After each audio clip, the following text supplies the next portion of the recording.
नमस्कार दोस्तों, आज इस वीडियो में हम आपका स्वागत करते हैं।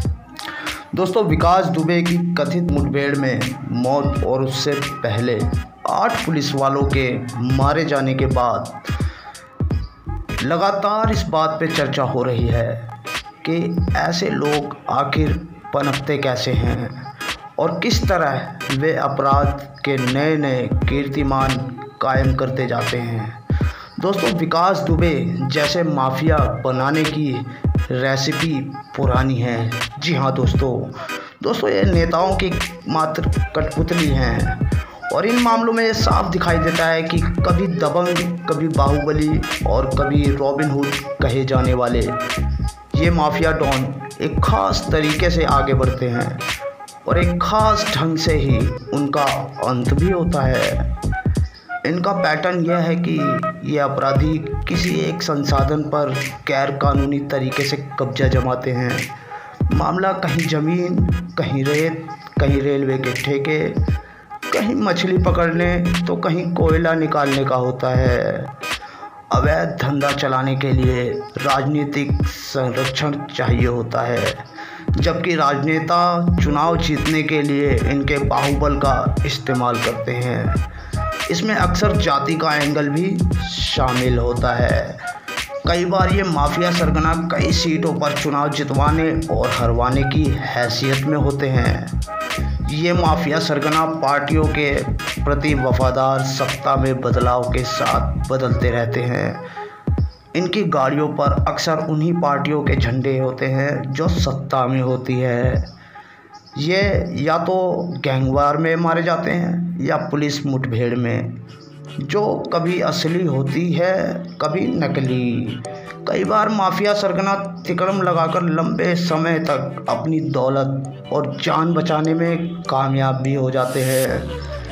विकास दुबे से जुड़े समीकरण हम आपको बताते हैं। ताज़ा कथित मुठभेड़ पर सवाल उठ रहे हैं और यहाँ तक कहा जा रहा है कि विकास दुबे प्रकरण में कई बड़े नेताओं के नाम आ सकते थे, लेकिन विकास दुबे की मौत के साथ ही अब ये सारे राज दब गए हैं। यही कहते हुए मुख्य विपक्षी पार्टियों ने उत्तर प्रदेश की सत्ताधारी बीजेपी सरकार को घेरना शुरू कर दिया है।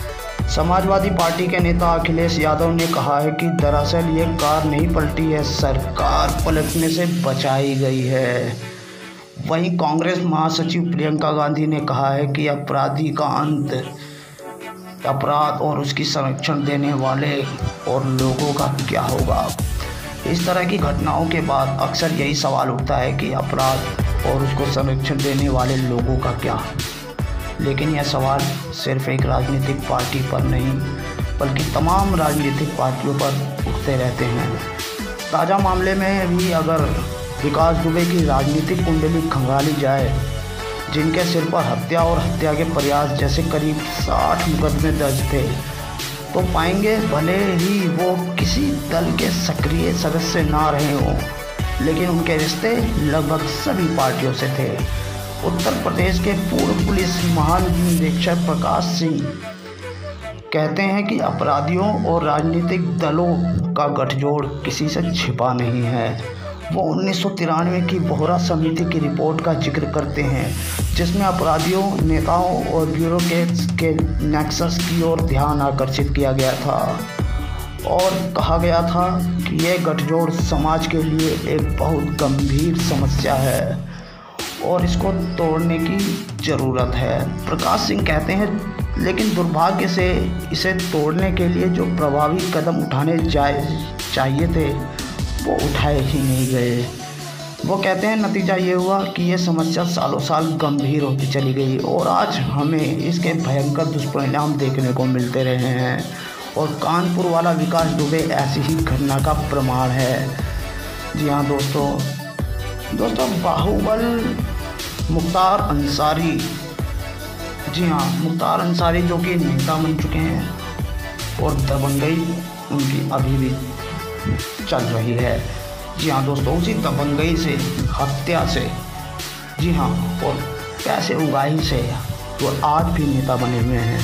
श्री प्रकाश शुक्ला को कठपुतली की तरह इस्तेमाल करने वाले नेताओं, पुलिस वालों और जितने भी संरक्षण माफिया थे, उन्होंने श्री प्रकाश शुक्ला को तब तक उन्होंने उसका उपयोग किया जब तक वो उपयोग करने लायक था। उसके बाद पुलिस उसको एनकाउंटर में मार देती है। जी हाँ दोस्तों, दोबारा ऐसा गैंगस्टर पैदा नहीं होगा, इसकी गारंटी कौन देगा। जी हाँ, ये तो एक कठपुतली मात्र था, विकास दुबे। जी हाँ दोस्तों, श्री प्रकाश शुक्ला की मौत के बाद विकास दुबे पैदा हुआ। इसकी मौत के बाद अब कोई और गैंगस्टर पैदा हो जाएगा। जी हाँ दोस्तों, अब ये खुद राजनीति में कूद रहे हैं, क्योंकि स्थानीय लोगों पर भी इन लोगों का प्रभाव होता है। क्योंकि ज़्यादातर माफिया अपने धर्मपरायण और परोपकारी छवि का प्रचार करते हैं। जानकार बताते हैं कि ज़्यादातर निर्वाचित माफिया अपनी रॉबिन हुड की छवि को पुख्ता रखने के लिए किसी भी हद तक जाने को तैयार रहते हैं। जी हाँ दोस्तों, उत्तर प्रदेश के पूर्व डीजीपी प्रकाश सिंह कहते हैं कि अपराधी पहले नेताओं की मदद करते थे, लेकिन अब अपराधी खुद नेता बन गए हैं। आज की तारीख में यूपी की असेंबली में 143 यानी कि 1/3 से भी ज़्यादा विधायक आपराधिक पृष्ठभूमि के हैं। इसके अलावा 26% विधायक यानी 107 एमएलए ऐसे हैं जिनके विरुद्ध हत्या और हत्या के प्रयास जैसे गंभीर अपराध चल रहे हैं। सिर्फ हत्या और हत्या के प्रयास ही ले लें तो इसमें प्रदेश के 42 नेता ऐसे हैं। वो आगे कहते हैं, ये लोग जब असेंबली में बैठेंगे तो ये अपने धंधे से बाज तो आएंगे नहीं, और अगर छिपा कर भी करना होगा तो ये अपने गुर्गों से करवाएंगे। अपराधियों को संरक्षण देंगे, पैट्रोनाइज करेंगे और उनकी आर्थिक मदद करेंगे। जी हाँ दोस्तों, उत्तर प्रदेश के बाहुबली नेताओं की बात करें तो दोस्तों, प्रियंका दुबे ने पूर्वांचल के माफिया सरंगनाओं पर कई रिपोर्ट लिखी थी, जिनमें उन्होंने बताया था कि कैसे अपने साथ साथ अपने परिवारजनों के लिए भी पंचायत ब्लॉक कमेटियों से लेकर विधान परिषद, विधानसभा और लोकसभा तक में राजनीतिक पद सुनिश्चित कराने वाले पूर्वांचल के बाहुबली नेता अपने अपने इलाकों में गहरी पैठ रखते हैं। जी हाँ, सिर्फ पूर्वांचल की बात करें तो 1980 के दशक में गोरखपुर के हाथा वाले बाबा के नाम से पहचाने जाने वाले हरिशंकर तिवारी से शुरू हुआ राजनीतिक अपराधीकरण का यह सिलसिला बाद के सालों में मुख्तार अंसारी, ब्रिजेश सिंह, विजय मिश्रा, सोनू सिंह, विनीत सिंह और फिर धनंजय सिंह जैसे कई हिस्ट्री सीटर बाहुबली नेताओं से गुजरता हुआ आज भी पूर्वांचल में फल फूल रहा है।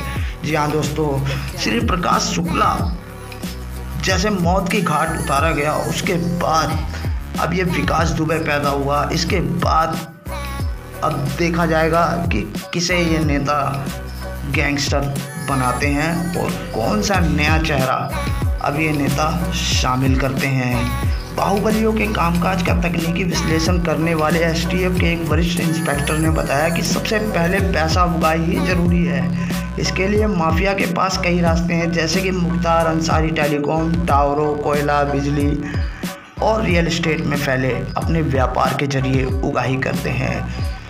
वो बताते हैं ब्रिजेश सिंह कोयला, शराब और ज़मीन के टेंडर से बनाते हैं पैसा।